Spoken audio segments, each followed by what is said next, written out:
तो सो है guys, welcome back to my YouTube channel, welcome back to my new vlogs. तो कैसे हो? आई होप सब मस्त होंगे। आज चलने वाले हम लोग एक बहुत ही प्राचीन मंदिर पे।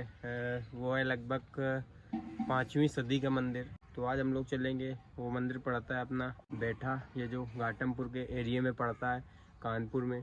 तो आज मेरा पूरा ग्रुप है, जैसे कि पूरे बाइकर्स हैं, लगभग 10-12 बाइकें हैं। तो आज सभी लोग चलेंगे वहाँ पे, देखेंगे वहाँ से, पुजारी जी से बातचीत करेंगे, आप लोगों को वहाँ की पूरी डिटेल बताते हैं। और जैसा कि मैंने बताया कि वो 5वीं सदी का मंदिर है, बहुत ही प्राचीन मंदिर है। तो वहीं पे चलते हैं और आप लोगों को दिखाते हैं। मंदिर की कुछ विशेषताएं भी हैं, जैसे कि बारिश की भविष्यवाणी करता है वो मंदिर। तो चलेंगे अभी हम लोग वहीं पे। इस चलते हैं हम लोग यहाँ से, और कुछ इस टाइप का देख सकते हो। यहाँ पे भी क्राउड हो गया, बहुत ज़्यादा लेवल होते हैं कहीं देखने आ गए टेनहार को। और ये भाई छोटे छोटे बच्चे चेकआउट। सो वही चलते हैं हम लोग यहाँ से।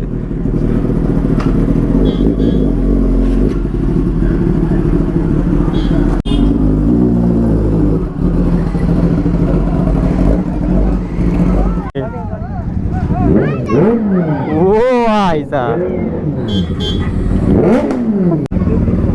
भाई साहब, ओ बाबा डर गए। गोली। चलो चलो चलो चलो चलो आगे चलो, आगे चलो, आगे चलो। रिएक्शन चेकआउट, ये चेकआउट बॉयज, क्या बात है भाई साहब, क्या बात है भाई। पूरी पब्लिक चौराही होली, कैसी बाइकें निकली, ये चेकआउट। अब हम लोग यहाँ से चल रहे हैं डायरेक्ट जगन्नाथ टेम्पल, जो अपने बेठा में पड़ता है। वहाँ पे काफ़ी नामी मंदिर है, तो भैया ने बोला चलो भाई चलते हैं। तो अब पहुँचते हैं वहाँ पे।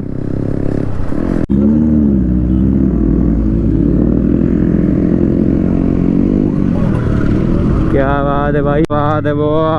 देख रहे हो भाई, गांव में चल रही टेनहार जी। क्या है भाई,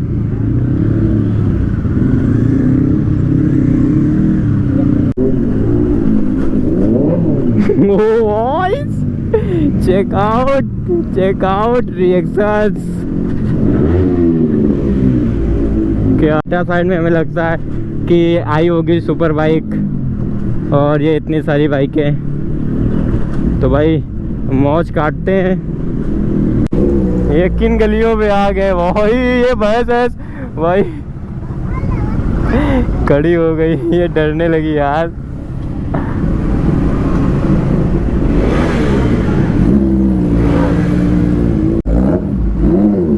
ओ भाई क्या बात है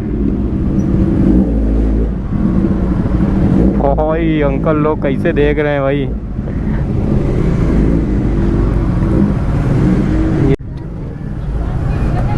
ये लगी टेनहार, ये आ गया अपना टेम्पल, जो मंदिर हम लोग बात कर रहे थे, बैठा का मंदिर है। वॉइस खड़ी करते हैं यहीं पे। सो वॉइस ये आ चुके हैं, और यहाँ के कुछ पब्लिक का रिएक्शन चेक करो। और ये है अपना मंदिर। चलते हैं हम लोग मंदिर के अंदर, आप लोगों को दिखाते हैं। यहाँ की कुछ ऐसी मान्यता है कि पानी होने के 1 दिन पहले पता चल जाता है कि पानी होगा। बाहर का पहले व्यू दिखाते हैं, कैसा लग रहा है, क्या सीन है। चेकआउट। हाँ अंदर आओ, तो वॉइस चलते हैं अंदर, आप लोगों को दिखाते हैं कुछ बढ़िया सा नेक्स्ट लेवल सीन है। जी है भाई, ये है मंदिर के कुछ अंदर का जगन्नाथ। दूसरी बात ये प्रश्न खड़ा होगा प्राचीनता का, तो इतना प्राचीन मंदिर जीवंत हालत में हमारे भारतवर्ष में कोई दूसरा मंदिर है, इसका प्रमाण क्या है? प्रमाण दे। ये जो चिन्ह बना हुआ है, चिन्ह को बना के उसके अंदर रखा गया। आप लोगों ने इतिहास में पढ़ा होगा सिंधु घाटी सभ्यता, जी जी वहां लिखा होगा कि सिंधु घाटी सभ्यता काल के लोग प्रतीक चिन्हों की पूजा करते थे। और वहां वही लिखा है उन्होंने कि सिंधु घाटी सभ्यता संसार की सबसे प्राचीनतम सभ्यता। रियलिटी तो ये है कि अब ये जो भी समझो कि मुगलों अंग्रेजों ने हमारे इतिहास को थोड़ा सा मोड़ दिया, या फिर मान लें कि सिंधु घाटी हड़प्पा समकाल के आधे अधूरे स्थान मिले, इसलिए आधा अधूरा इतिहास लिखा गया।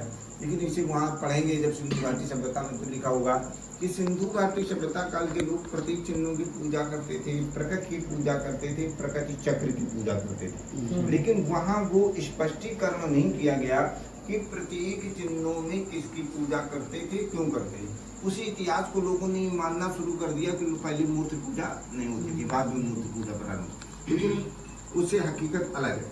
अब जिसे देखेंगे इसकी पूजा क्यों करते थे। कारण मेरे यहाँ मूर्ति प्रतिष्ठा सिद्धांत के अंतर्गत होता है कि जब भी हम कोई विष्णु मूर्ति स्थापित करते हैं तो स्थापित करने से पहले नीचे का सिरा बनाते। इस नीचे के सिरे को आज की अंग्रेजी भाषा में हम फाउंडेशन बेस बोलते हैं, लेकिन हम पुराण की भाषा में जो नीचे का सिरा होता है इसे हम पिंडी अथवा प्रकृति बोलते हैं। इसके ऊपर जो मूर्ति स्थापित करते थे उसको प्रकृति पुरुष बोलते हैं। तो ये नीचे क्षेत्र हुआ प्रकृति। प्रकृति के हमारे यहाँ 3 गुण होते हैं। कौन कौन 3 गुण होते हैं? सत्व, रज, तम। योग वेदी, जिसको आप समझो। ये जो है बिल्कुल प्रकृति के सेंटर पे बनाए गए। ये प्रकृति कहीं भी देखेंगे आप सिंधु घाटी पे इसी तरह का चिन्ह बना मिलेगा, लेकिन आपको गोला नहीं बना मिलेगा। अब देखेंगे गोला नहीं बनाया, ये फूल बना दिया। फूल क्यों बनाया? कलाकार जब भी कोई कला बनाता है तो कला के अंदर अपना उद्देश्य पाता है, इसीलिए लोग कहते हैं कलाएं बोलती हैं।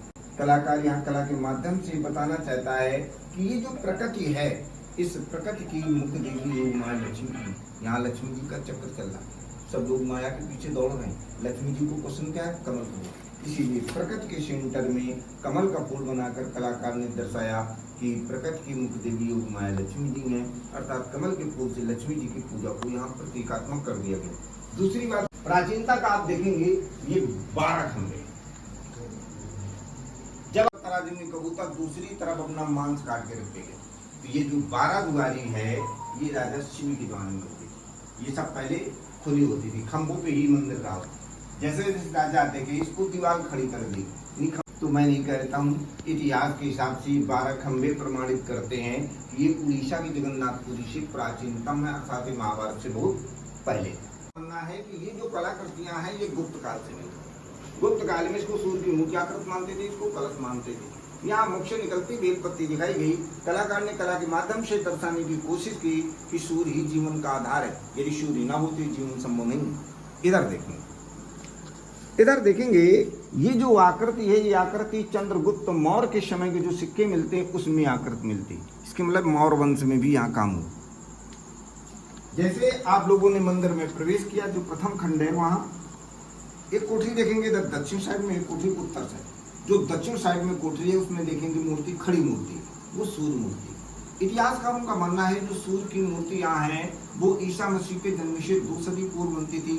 उसके बाद सूर्य की मूर्तियों का बनना ही बंद हो गया है शैव धर्मांतर। इसलिए आपको ज्यादातर प्राचीन मंदिरों में सूर्य मूर्तियां देखने को मिलती है। दूसरा, उत्तर साइड की कोठरी में भगवान विष्णु की लेटी हुई मूर्ति है। इतिहासकारों का मानना है जो विष्णु की लेटी हुई मूर्तियां हैं ये कुषाण काल में बनती है। कुषाण काल का प्रमुख राजा कनिष्क 2री सदी। अब देखेंगे ये जो मानसून पत्थर लगा हुआ है, इसी के जस्ट उत्तर में देखेंगे पत्थर लगा हुआ है, मिडिल पे इसमें डिजाइन बनी हुई है और किनारे प्लेन पत्थर है। जो मिडिल पे डिजाइन बनी है पत्थर में, उस डिजाइन को आप गौर से देखेंगे, क्या होते थे वो अपने मस्तक में अर्धसूर्य का तिलक लगाते हैं। एक बात और गौर करेंगे, जब राम जन्मभूमि का मुकदमा सुप्रीम कोर्ट में चल रहा था तब सुप्रीम कोर्ट ने पुरातत्व को निर्देश दिया, क्योंकि वहाँ मुसलमान कहते थे हमारा पुराना स्थान है, वो हिंदू कहते थे हमारा पुराना स्थान। लेकिन कोर्ट मुजवानी पे निर्णय नहीं करता, कोर्ट के लिए ठोस सबूत चाहिए। इसीलिए सुप्रीम कोर्ट ने पुरातत्व को निर्देश दिया कि पुरातत्व ये पता लगाए क्या राम जन्मभूमि के पुरातात्विक अवशेष पाए जाते हैं। तब पुरातत्व ने वहाँ राम जन्मभूमि खुदाई कराई, तो खुदाई कराने में इसी प्रकार का अर्धसूर्य का चिन्ह राम जन्मभूमि खुदाई मिला। अब एक बात गौर करेंगे कि राम जन्मभूमि में सूर्य का चिन्ह खुदाई में मिलना और सूर्य का चिन्ह यहाँ पाया जाना, इससे प्रमाणित होता है कि जिस राजा ने अयोध्या में निर्माण कराया उस राजा ने यहाँ भी निर्माण कराया। अब एक प्रश्न ये खड़ा होता है कि अयोध्या में निर्माण कराने वाले राजा ने अयोध्या से इतनी दूर यहाँ आकर निर्माण क्यों कराया? जैसे कुषाण वंश, मौर्य वंश, गुप्त वंश, ये सभी सूर्यवंश, ये सभी चक्रवर्ती राजा हुए। इन चक्रवर्ती राजाओं को और कहीं जगह नहीं मिली, यहीं पे आके निर्माण क्यों कराए? इससे प्रमाणित होता है कि प्राचीन समय में ये साधारण स्थान नहीं रहा, ये विशेष स्थान रहा। इसके मतलब पहले मेन जगन्नाथपुरी यही रही है। इसीलिए जो भी राजा आता गया वो राजा अपनी अपनी कला का यहाँ प्रदर्शन करता गया, इसमें यहाँ कंटिन्यू काम जारी रहा। इसीलिए इतना प्राचीनतम स्थान ये जीवंत बना रहा, नहीं तो ये भी स्थान खुदाई से निकला होता और ये भी खंडहर हो गया। स्टार्टिंग कर दो 30,000 का मिल जाए। तो बॉयज चलते हैं हम लोग यहाँ से, और पहुँचते हैं।